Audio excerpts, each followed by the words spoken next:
NBA 2K18 tutorial number 48. Today is a very important one, so get your pen and paper ready. So we are going to be focusing on how to use the sides of the court in this tutorial today. So we're talking about the wings, the baseline, so nothing from the middle today. This is because middle pick and roll can actually become a weakness in your game if they are being overused or if they're not being used in the right scenario. So wing pick and rolls in 2K18 this year actually have a lot of benefits that many users don't know about, and I will be showing you all these benefits today. And also I will be adding in the perfect playset that also maximizes the elements that all comes with the wing pick and roll attack. So first things first, you need to understand 2K18 middle pick and roll, is it OP? Well, not really if you have bad shooters. Actually, sometimes even if you do, you can't rely on just shooting the ball. That's not reliable either. So you can take a look at some of these clips of negative results. Here is the Warriors motion cuts, and the middle pick and roll from Warriors motion cuts Freelance actually isn't all that great if you don't have elite shooting. So I'm using the Timberwolves here, and I'm having Taj Gibson space out in the corner, and yeah, he's not gonna be able to hit this consistently. The defense will leave him open and let Taj take these shots. If you run this system, middle pick and roll, Warriors motion cuts, you will get Taj Gibson open shots, and for the entire game, that's not a good idea. And if you say, what if I switch to 3-2 motion, 3-2 spacing, anything with 3-2 spacing? Well, 3-2 motion middle pick and roll is actually even worse. It is possibly the worst thing you can do in 2K18 because you can just see all the congestion that is happening from this middle pick and roll out of 3-2 spacing. So any freelance or 3-2 spacing, middle pick and roll is a no-go. So in order to eliminate those issues I mentioned previously, you gotta learn how to run wing pick and rolls. And wing pick and rolls are actually very deadly, but they're often underutilized in 2K in general. So here you can see me using a 3 out 2 in freelance, so any freelance of the spacing will also apply. And all of these pick and rolls that is done in 3 out 2 in spacing must be done on the wings, okay? They must be done on the wings, never from the middle. And you can see when you're on the wing, also always make sure you set the screen, sending the guy to the baseline. So in that direction, you can see on DeMarcus Cousins icon. So he sets the screen to send me the baseline with Rondo, and I go. And I find much more success running a wing pick and roll in 3-2 spacing compared to the 3-2 middle pick and roll you showed earlier. That was all bad. So you can see here again, and never drive middle. If you're running a pick and roll on the wing, always goes baseline, okay? Because if you goes baseline, it's gonna open up this row and also plenty of other stuff as you will see throughout the course of this tutorial. So here you can see me switch it up a bit. I'm going to a 3-2 pick and fade. So this is a fade by Towns, and this opens up the reverse like I showed you guys earlier. If you don't know how to do the reverse, go watch my reverse and Euro steps tutorial from the all tutorial playlist. And baseline reverse this year is absolutely overpowering, like I've told you guys many times before. So this is actually a huge reason why this works. And also out of the wing pick and fade, it's going to open up the mid-range, so you might get these jumpers if you go baseline hard. Now, are you going to miss some mid-ranges? Obviously, you're not going to be able to hit all of them, but an open shot is an open shot at the end of the day. And if you get them enough with the right personnel, you're going to hit it. Swish bomb by AD. So you can see here's another instance. The 3-2 wing pick and fade going baseline, sending the screen to the baseline side also opens up a lot of these swing for free ball opportunities, as you can see here. So pick and fade to pick and roll on the wing in 3-2 spacing is all good, but you gotta understand if they bring the help swing the ball, do not you miss open shots is fine, but do not over commit to doing one thing. Like, don't be like, oh, I'm gonna get this reverse 24/7. Don't do that. If you do that, they bring help, you're done. See, they bring help, I kick it up. You see, I'm reading and reacting, and that's really important. Alright, and obviously you get the same thing out of pick and roll also. So this is 3-2 wing pick and roll instead of the pick and fade. You still get this corner free. You see help, kick it to that corner, no hesitation, read and react, elite basketball. And 3-2 wing pick and rolls will also get you these lobs. So if they sag down, bring more help, lob is also an option to beat that help. Read and react, don't overdo it. Don't always focus on the layups, okay? And wing pick and roll also works with Warriors motion cuts. Here you can see me run it with both Timberwolves and the Pelicans. And you can see I'm calling the screen again, and the screen once again going to the baseline. I'm also going to dribble to the baseline, and this will force the defense to commit, and it opens up the roll on the switch because AD has picked up peak while Rondo picks up Taj. Taj is too big for him. We get the easy pass, easy score. Now the problem with Warriors Freelance though is that the corner man sometimes stays there on these wing pick and rolls, and that could be an issue at times. You can see me trying to run these wing pick and rolls with the Warriors motion Freelance, and that corner guy just gets in the way all the time. Now if you call ISO on the wing, it will wave him off, but you see I've wasted too much time trying to get that right, and that's a terrible, terrible shot. So to wave him off, you gotta dribble towards him and just call a quick isolation on the touchpad, and that'll wave him off, and then the corner once again open up again, and you will have the right spacing to run the ring pick and roll, and you know, all the good stuff that comes with it. And once again, reverse finish, push the right stick at the baseline as you finish this layup is OP. Now this is time wasting though, but if you speed down the wing quick enough and you call the ISO, it's pretty efficient. I mean, it cost me about 3 seconds to get the spacing correct there. That's a read and react playbook thing that you have to commit to yourself. Is that 3 seconds worth it to you? If it is, do it. If it's not, try to speed it down the wing. Just understand, if you run this in 3-2 spacing, the corner man is never there. So at times speeding down the wing is enough and you don't need to call the ISO, but it's a give and take with the Warriors motion cuts. That's just the way it's spaced out.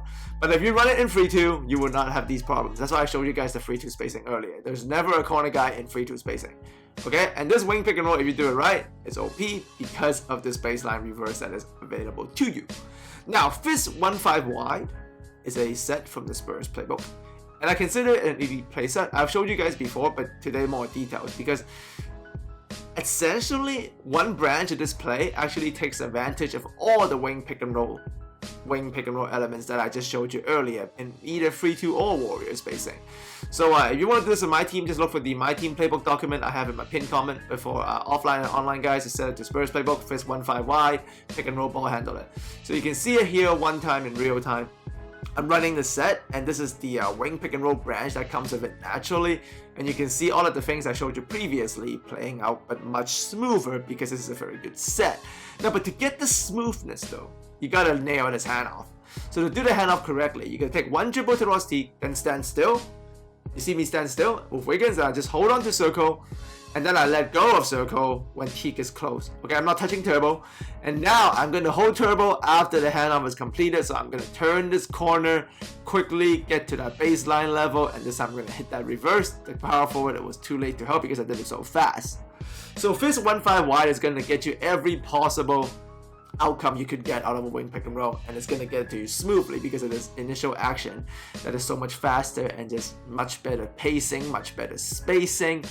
But to get it right, you gotta nail this handoff. So if you're getting that handoff animation where your guy who catches the handoff is pump faking, you're doing it wrong. You're not doing it correct. You see me? It's always smooth. So one dribble towards the guy, stand still, hold circle, then let go of circle, then hold turbo and the direction I want to go at. I lob it up this time for good measure. How the results play out, that's a read and reacting, but you gotta nail this initial handoff. It's very important. So make sure you get the smooth animation like the one I'm getting here. So stand still, hold circle, get it to him, hold turbo. When you're holding onto circle to get the handoff, make sure you also obviously disable skip pass in controller settings, and also change your player icon to handoff available on controller settings to get this. You do this handoff, you're gonna stand still with the initial ball handler, hold circle, and as the receiver come up, then you let go. Then you push direction and turbo. Okay, don't touch the direction stick and the turbo stick when you hand it off. You want to stand still and just hold circle, catch it, then turbo and add in directions with the left stick. Okay, when you do it right, you'll know because it's smooth like this. When you do it wrong, the guy that catches the handoff is gonna pump fake, do a fake pass. That's wrong. Okay, and it happens because you're holding turbo or direction too early. So just hand off, just hold circle, then let go, then add in direction and turbo after the receiver catches the ball. Okay, as you hand it off, don't move. And you can see all of the elements are playing out. I'm getting reverses, I'm getting lobs, I'm getting roll passes, I'm getting kickouts. But the reverse on the set, it is very, very good.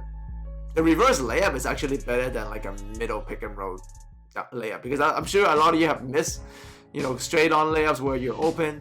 But reverse layups don't miss. You won't miss a reverse layup. For those of you who have done it, I bet you won't miss a reverse layup 90% of the time, because just the way the animation triggers, you're gonna get it. So get this hand up down, get it right, turn the corner hard, and then read and react. If they give you the roll, lob it up high, throw it down. So in conclusion, this is actually a very, very important tutorial. I don't know if for those of you who have caught on, because everything I have showed you guys this year out of Freelance, or what I consider, live ball situations, where you're not calling a set. Like, it's too middle focused. You can see when the middle pick and rolls don't work like you see in this clip here, it just gets ugly. And when it does work, it's okay, but sometimes you end up overdoing it, and if you overdo something over and over again, the defense is going to get used to your tendencies on offense. Everybody has tendencies, no matter how hard you try to mix it up or hide it, you will have tendencies that play out because of the roster or your team or just, natural human element things. So you don't want to always be doing that middle pick and roll. You gotta add in the wing pick and roll, but to understand, to run it, a lot of players will initially avoid running the middle wing pick and roll because it just doesn't seem as efficient as the middle pick and roll, and in a lot of ways, it isn't. But now that you know, you can run the reverse, you can run the swing passes. It's more about reading and reacting than having a predetermined result and just hoping that happens. And you gotta understand, when the reverse is this good, this really opens up this element or this side of the court. To use this side of the court is actually worth it now. It's probably got just as high efficiency as a middle space pick and roll. If you run the wing pick and roll correctly, the efficiency level is going to be the same. And because it is the same, now you have more options in live ball situations. And at the same time, because when you get good or when you understand what you need to do from wing pick and roll situations, when you understand it, now you can actually run the sets that also open up wing pick and rolls like Fist 1-5Y, like we discussed earlier in the playset that you saw earlier. Then now you can actually run wing playsets and not just from middle. So now you're deadly from every part of the court. You're deadly on the wings, you're deadly on the sides, and you're deadly in the middle. And you know how to run freelancers from the middle, and you also know how to run freelancers from the side. And those concepts also apply to every playset I have showed you. So that's why I wanted to discuss this with you guys today.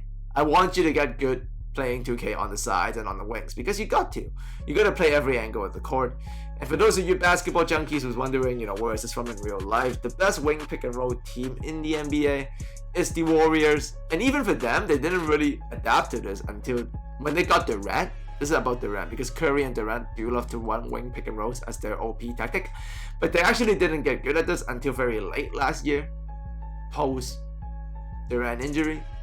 So this is actually very realistic tactic, and you gotta get good at it. So make sure you stick with this tutorial. I suggest if you need to see all the elements play out again, rewatch it as necessary. As always, thanks for coming by.